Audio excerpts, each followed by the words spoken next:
We have a special guest tonight, and some of you already know when you walk in the room because he's become a TV star as well.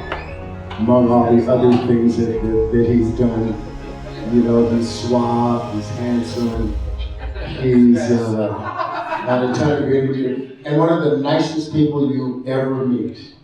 And I mean that sincerely. It's always great to see him. And he's got his own Wikipedia page. And if you got 15 or 20 minutes, you can read his Wikipedia page. You can see a lot of stuff that's there. And most of those things are unattainable. He won at Le Mans. He won the SCCA GT2 classification. You know, the only car I've ever thought that was as dangerous in the world as a Porsche 930 Turbo that we all refer to as the Widowmaker, I think a Dodge Viper is probably even more dangerous than that. I've never heard anybody say anything good about a Dodge Viper other than they won the race and they were glad to be out of it. It's kind of what Vic Elford used to say about the 917. He never said it was fun to drive. He won, but he never said it was fun.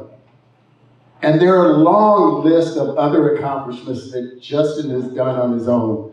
As a journalist, he's worked with, the list of people is long. You know you're doing well when Jay Leno calls you to talk about some of the things that are going on around his place. And the Speed Channel and all the work that it's done to have somebody like Justin on their team to be able to talk about what auto racing is about, what the future of automobiles is about, and what the next thing, not only the next thing that's coming, but how we get there. So with nothing more than that, that's not even page one. Please welcome with a great big round of applause our friend, Justin Bill.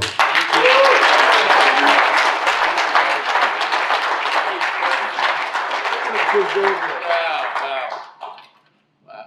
I didn't think he was actually talking about me. I thought he was talking about Chase. Well, how do I follow that? I've got all this bullshit I was going to say, and now... And my girlfriend, Milani, she's the one at the front here, she's my beautiful partner, she knows I cry in American Idol. So, having heard Michelle's story, I'm now like, what am I supposed to do? But thank you. I mean, first off, just say thank you to everyone.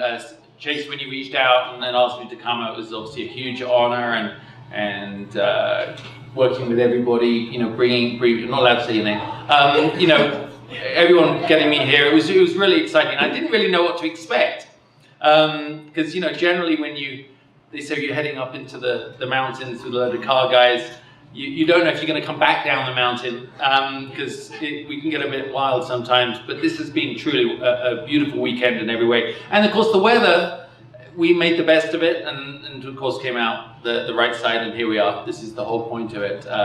I said to Michelle, just remember, before she started, think of everyone in their underwear and it'll go well. Looking around, I'm reversing that for myself. There are none of you, actually, I really want to see. Only one. Oh my God. So I sat in my room and I thought to myself, I'm absolutely not going to start with this. I absolutely am not going to start talking about drivers.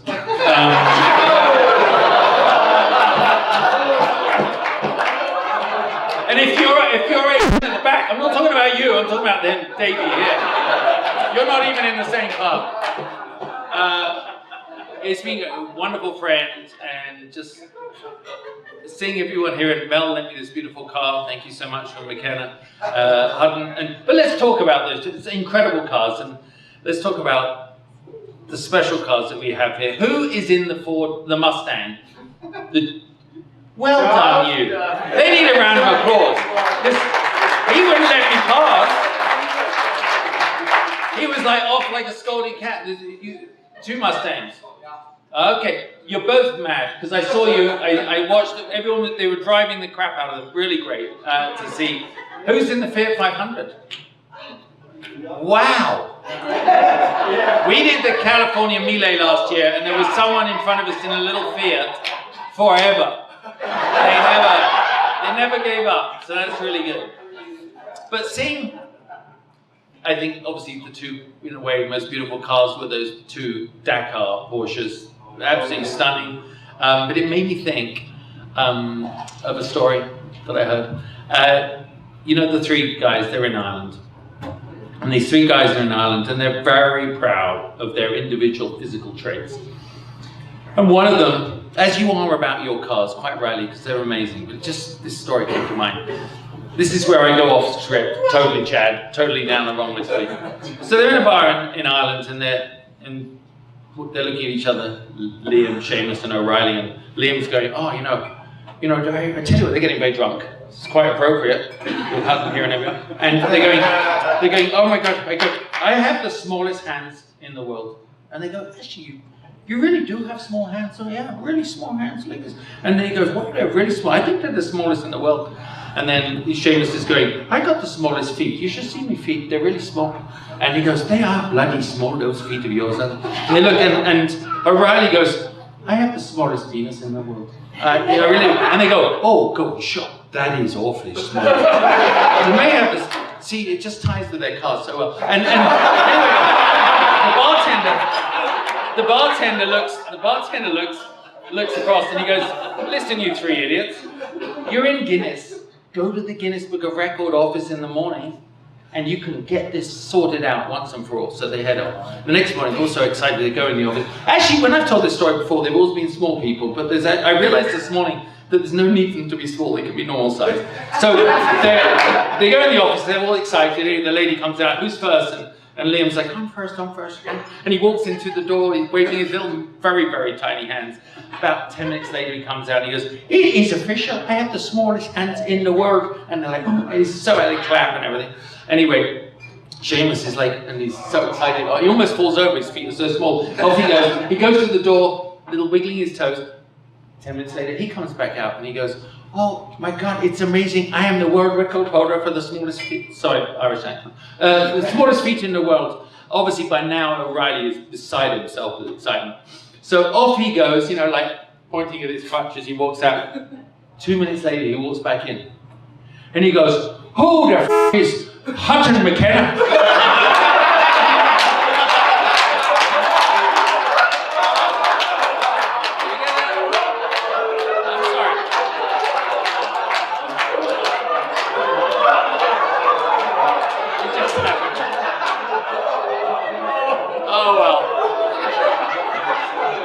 I swore I wasn't going to be rude, I wasn't going to say and I done that. I can't really remember why I'm up here. I met Chad, sorry, I met Chad when I was actually in diapers. I don't obviously remember it, but there are some photographs on the set of the movie Le Mans. My dad, Derek Bell, he was a young, 28-year-old driver. All the top British drivers, European drivers were invited, and Steve really handpicked them, with the producer, let's get these young guys, and they were actively racing all around the world. So they would go to set in between, real races. And Chad was 9 at the time, I guess, and we, obviously, I'm gonna put words in his mouth. He was probably like, get that, I'm gonna be really good friends with that cool little kid one day. He didn't ever say it, but I know he thought it. But we had these amazing photographs, and actually my prized possession in the whole world is a photograph of Dad and Steve sitting in director chairs in their race suits, and they got that whole, late 60s, 70s sort of haircut going on. And I was at 2 years old and I had a little pudding bowl haircut, and I'm standing there and I'm looking at my dad, and Dad's looking at me, and Steve's cracking up, and he signed it, which I never got the picture until 30 years later. It's a little Justin from a friend of your dad, Steve. And that's like my best possession. Cool. And then the first ever Luthgekul, you were there, and we recreated the picture with my son, who was about the same age, so it was kind of cool. So obviously, our careers went off in different places, and you get, when you're a racing driver, you get very focused on trying to make your own way in the world, and Chad had to do the same thing, and we all found ourselves, achieving different things in our career. I mean, Chad would have won a lot more races, but he ran out of body parts to break.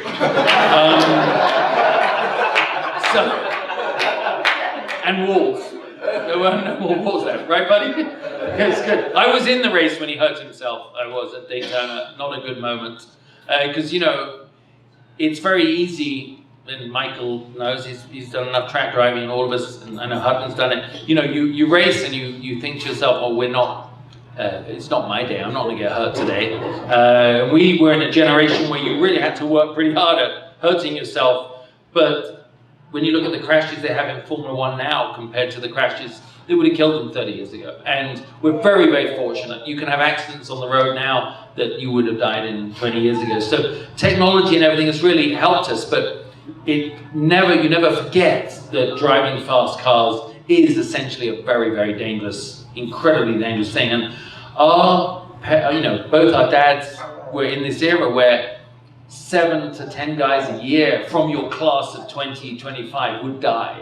In 1 year in Formula 3, 8 guys died in 1 year. So, I mean, incredibly lucky that we were even able to, be born. Well, the being made part was pretty easy for our dads. They were pretty good at making, thankfully not too many babies, but but actually staying alive to look after them was obviously something that a lot of dad's colleagues didn't make. And so as my career evolved, I was always very mindful of what it meant to be a second generation. And it's like, Chad, we try and make our own way, but there's a legacy, it's always hanging over us somewhere. And I remember at Le Mans, I raced with my dad in 1991 together, 92 in a 962 Porsche. That was my first Le Mans. And just the differences, the generations, it was pouring of rain. He gets out of the car and, he's caught between this paternal care and wanting us to win a race. So, he was horrified me heading off in the rain. And when I got out of the car, we actually had a problem, so all 3 of us were in the motorhome, which is never a great thing in a 24-hour race. And I walked in and Dad was like, how was it? And I went, bloody brilliant. And he's like, you're just too young and stupid to know any different.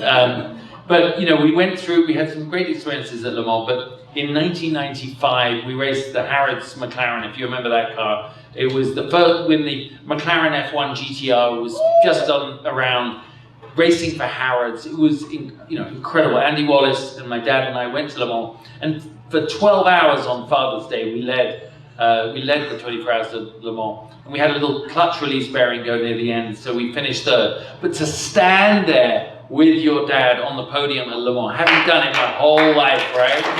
Thank you.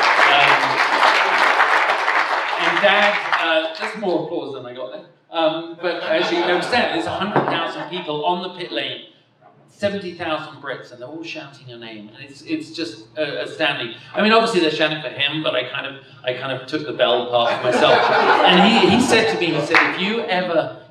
you may never do this again. Just soak it in. So I went to the front and I put my hands on the railing. I could see my sister and my best mate James, and it was just incredible. Soaked it all in, and then I realized why people want to be a dictator. Because this is the coolest, or a rock star. It's the coolest thing I'd ever experienced in my life. And I vowed, obviously, to get back up there. 3 years later, I won the race overall, in the class, rather, in the bike. Thank you. But I tell you what, doing those kind of things with your dad, and Chad and I back in the day, we have talked about what it was like. I'm very fortunate to have done that with my father. A great mate of mine is Peter Gregg, Simon Gregg. His father was Peter Gregg in the Porsche community. You guys will know him. And he was an amazing driver. Drove with Hurley Hayward many times in the whole RSR thing. But Simon never raced with his dad, and there's just this missing link to share the danger and the passion and the intensity and the danger of driving 226 miles an hour on the Mulsanne Straight in the rain, can't see anything, looking out the side window, hoping you're going to see the edge of the road. And you go, yeah, you are. You get out. You do not need drugs. You get out and you're like, woo! and it's not. And you have a lot of pent up energy. And if the car doesn't finish, woe betide your girlfriend. Because you're like, I'm ready. I was ready for 24 hours. So no, I only did 6. But that was an inside joke. But actually, being there with Dad, and you know, the pride I feel for him. He didn't like nepotism. He often didn't put my name forward for drives when he put other drivers instead of me, and I could never understand it. It's a very British thing. And I guess it was good for me. I mean, he made me pay for all my own racing schools and stuff by working on the farm. And he gave me a lot of support at critical moments. But you never really get out of that shadow. You have to, you know, cast your own way. So when you see guys like Carlos Sainz doing so well in Formula 1, it is amazing, you know, when his dad's done that. And obviously Damon Hill with Graham Hill, Paul Stewart, just incredible guys. But it was actually when I was, you know, evolving what I was doing and understanding my TV side of things that, and I was about 45, 44 when I committed totally to TV on Speed Channel, and the difference in my dad's demeanor was quite noticeable because he didn't have to he knew that he didn't have to have me compared to him anymore, and it was incredible to see the shift in him to a guy that, you know, was able to, you know, do what I do on TV, and he was just so wholeheartedly, unashamedly, you know, behind me. And he'd always be, you know, when I won races or stuff, he was like, he's so happy. When I didn't, he was so tough, because, you know, he didn't believe in trophies for just turning up, and that stood me in good stead. But I guess the point of this story is that, you know, being there with him, watching him find my own place in the world, still racing, you know, historics and things, but doing the TV thing, it was just amazing to see his happiness. And I think for Chad, that's what, I mean, I'm not going to ramble on, but that for me is where I see for Chad, you know, your dad was just such a superstar, and you had to live with that your whole life too. And you did your own things, and you have this beautiful family. But things like the Boys Republic, this is your legacy. And yeah. You've achieved stuff that your dad hasn't done. So, you know, carrying on the family name, and then with Chase and Maddie, you're going to do the same thing. It's, we all have our own roles to play in whatever version of representing the family that we do, and none are more important than the other. And I just want to say, being friends with these guys is one of the most important, you know, relationships in my life, and I see it with the rest of you, the passion that you have to see Chad and Jeannie there. Thank you, buddy. And so that's it. I just want to say thank you for having us.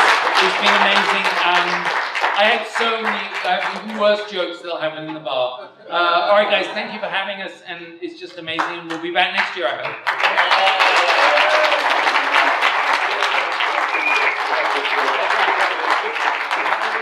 Justin Bill.